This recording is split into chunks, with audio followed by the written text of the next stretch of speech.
Good morning, ladies. This is Kasia Rachfall. The full moon dredged up. Oh my gosh, I can't even tell you, ladies. It dredged up so much old stuff, and like physically feeling those emotions was scary and painful. And thank God that I've practiced that so much that I know how to do it, even though it doesn't feel good.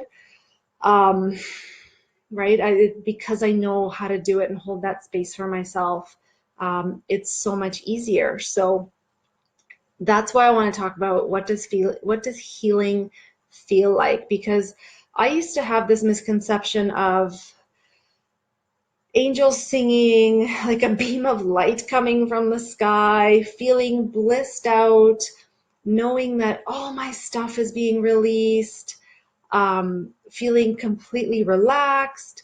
I used to have this misconception that healing was always going to feel good. And the truth is, sometimes healing sucks.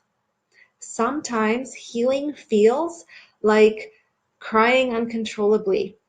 It feels like being grumpy.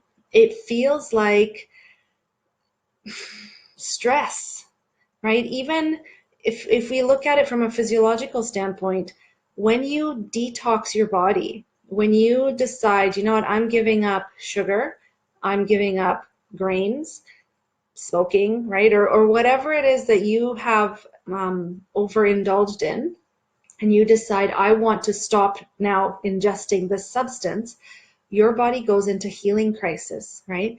Because now that you have stopped ingesting that substance and you have created a more healing environment inside your body feels safe to dump all the excess toxins out. And guess what? Those have to come out, right? Those have to come out, and your body's got to process them out. And that does not feel good. Oftentimes you get really achy, you have flu-like symptoms, you get massively grumpy, you have headaches. You know, when I gave up processed sugar, it was like 4 days of absolute hell for me. And even though I felt physically crappy and I was grumpy, I knew that my body was healing. When we do emotional work, same thing, right? It's those emotions are simply chemicals stored in our body in all different parts of us, because that's where our unconscious mind put them. When we are ready to release an old story, when we are ready to heal an old pattern, an old behavior, whatever it is, whether it's from this lifetime or a past lifetime, um, it doesn't always feel good. Yes, you feel relief. Yes, you know that this is for the best, better out than in. And yet the process of it is not always comfortable. I have had healings. Um, for example, a really weird one that I remember to this day, and I say weird because I don't know, I always felt weird because of it. I was never able to wear pants, like long pants, and keep bare feet. I always had to put socks on first and then put pants on. It was like a phobia. I don't know. It was weird, right? And when I was going through my NLP trainings, that was one of my biggest intentions, is I wanted to heal that, because I just, I wanted to like wear sandals with long pants and I couldn't. I freaked out every time I thought about it, even, or I saw someone wearing it. That healing was easy. I simply did mental emotional release techniques on it once I learned those, and it was quick.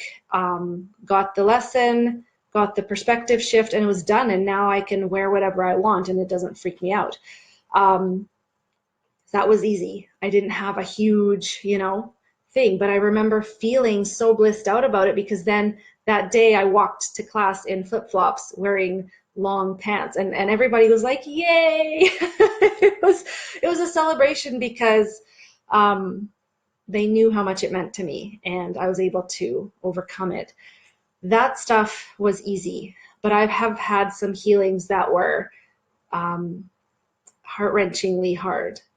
And if you are going through something in your life where it feels like you can't get through it, or you're like, what the hell?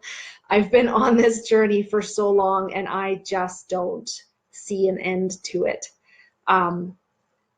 keep going, right? And if you need to ask for help, do it, because there's no need for you to suffer alone. And sometimes we get caught up and we go around in circles because we're in our head.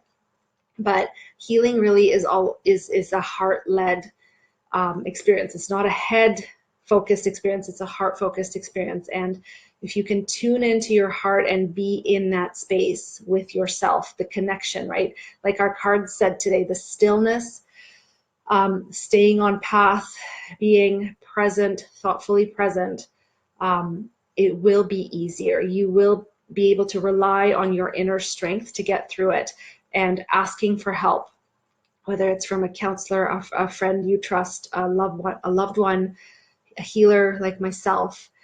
This group is all about asking for help and having that space held for you, not to commiserate, not to ruminate or complain, because healing is a hard job sometimes, and it's so easy to complain, right? It's so easy to complain. That's not what it's about. It's about, you know what? Here's how I'm feeling, and I would love some support right now because I'm going to get through this, and I know that by taking this path and feeling all this stuff, I'm going to feel better in the end. So that's all I have. I'm going to keep it short and sweet. My energy's not that high today either. I'm feeling my stuff, right? Like the remnants of the weekend of the full moon last night. I'm feeling it, but sometimes healing looks like this, and that's okay. We can do this. I know that I'm not the only one, and just like you are not the only one going through this. So I'm sending you guys lots of love, lots of hugs, high vibes, calling in the angels and the archangels to be with us through these energetically challenging times. We will get through it and we will thrive because of it. So lots of love, and I will see you guys in the group.